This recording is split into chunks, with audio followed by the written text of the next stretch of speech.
Dan cara lepasnya bagaimana kata Nabi? Sungguh ikatan Islam itu akan terurai simpul demi simpul. Setiap satu simpul terurai, manusia bergelayutan pada simpul berikutnya. Dan yang paling awal terurai urusan hukum, yang paling akhir terurai urusan sholat, ya. Dan kita sekarang menyaksikan semenjak runtuhnya sistem iman tauhid tahun 1342 Hijriah, kondisi umat Islam semakin melemah karena rumah besar tempat bernaungnya, tempat berlindungnya sudah runtuh, ya. Akibatnya komitmen terhadap dinul al-Islam semakin luntur. Bukan saja hukum Islam sebagai simpul yang paling awal sudah ditinggalkan, ya. Begitu tantangan Islam runtuh tahun 1342 Hijriah, negeri-negeri muslimin berlomba-lomba menyingkirkan hukum Allah dan menggunakan hukum sekuler tanpa kecuali. Paling awal, simpul berikutnya simpul politik. Sehingga kita makin lama makin heran dengan politik model apa yang diberlakukan oleh orang-orang yang secara formal politisi muslim, tapi kok secara perilakunya bukan politik Islam yang dijalankan, karena simpulnya sudah mulai lepas, Pak. Ekonominya di negeri-negeri kaum muslimin, ekonomi apa, Pak? Ribawi.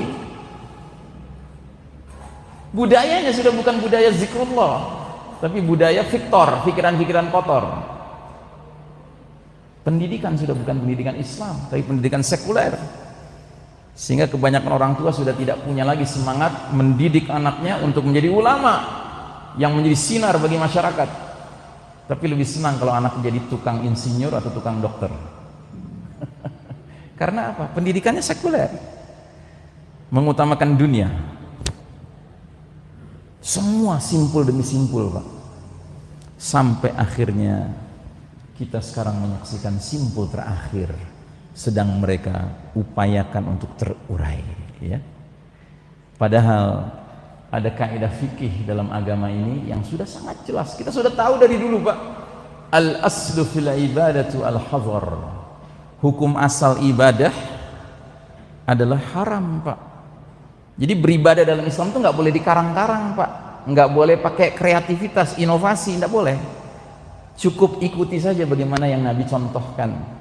Dan khusus tentang sholat, Nabi sampai mengatakan, "Shallu kama ra'aitumuni usalli." Sholatlah kalian sebagaimana kalian lihat aku sholat.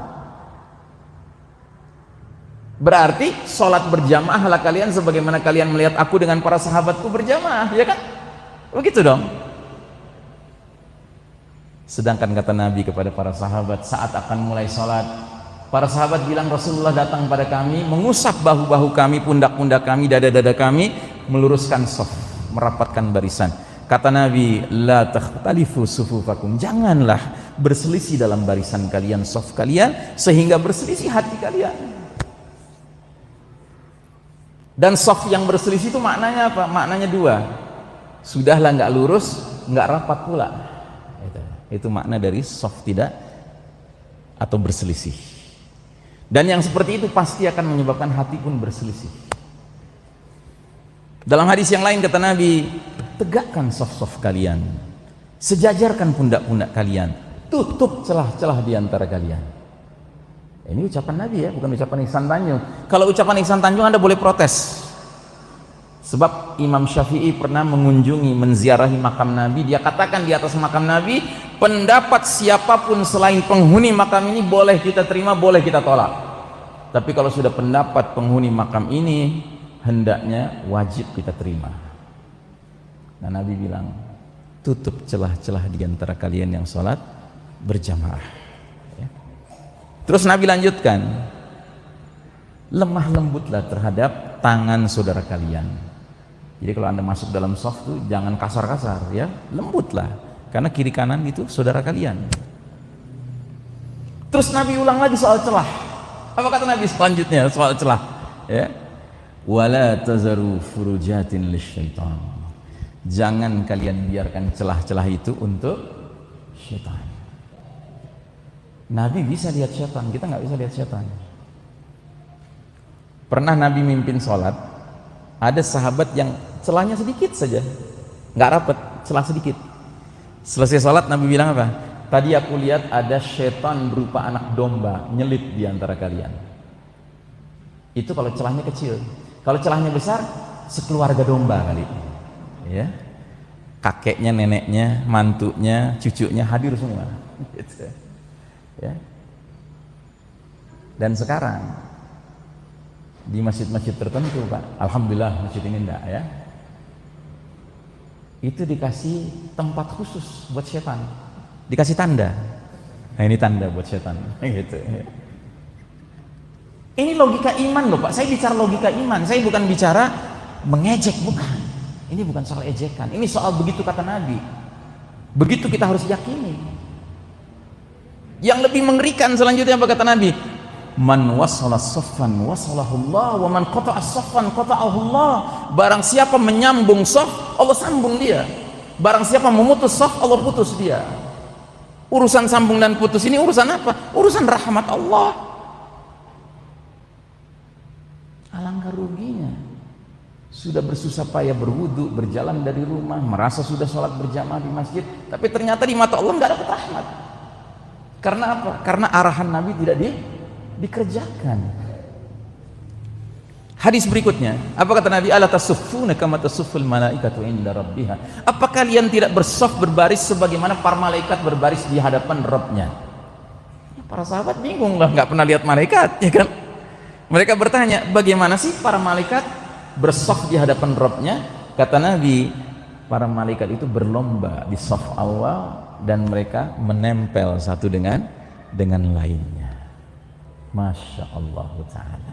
Jadi kita harus punya kebanggaan Pak, ketika kita sholatnya mengikuti sunnah Nabi, softnya lurus, softnya rapat, itu seperti kita sedang tampil barisan malaikat di hadapan Allah Ta'ala. Masya Allah Ta'ala, harus jadi kebanggaan itu Pak. Pertanyaan selanjutnya, kok jadi mirip ya yang sebelah kiri dengan yang sebelah kanan? Kok jadi mirip yang sebelah kiri dengan sebelah kanan? Ini sujudnya, berdirinya pun mirip. Ini berdirinya yang sebelah kiri dengan yang sebelah kanan, mirip. Sementara kata Nabi, ya, mengapa kalian tidak bersaf sebagaimana para malaikat bersaf? Masya Allah, safun nisa, ya wanitanya, safur rijalnya, Masya Allah. Ini yang harus kita banggakan Pak. Ya. Sementara ini adalah kaum muslimin 2020 Pak. Sebelum 2020 nggak ada begini, nggak ada. Sehebat apapun taun yang pernah terjadi dalam sejarah Islam, nggak pernah ada catatan sejarah kitab-kitab para ulama menggambarkan umat Islam ketika taun yang begitu dahsyat, lebih dahsyat daripada yang sekarang Pak. Itu umat Islam tetap sholat berjamaah di masjid, cuman jumlahnya sedikit yang sholat berjamaah. Kenapa? Karena yang sehat sedikit, tapi mereka tetap sholat berjamaah. Dan sholat berjamaah mereka tidak distancing, tidak.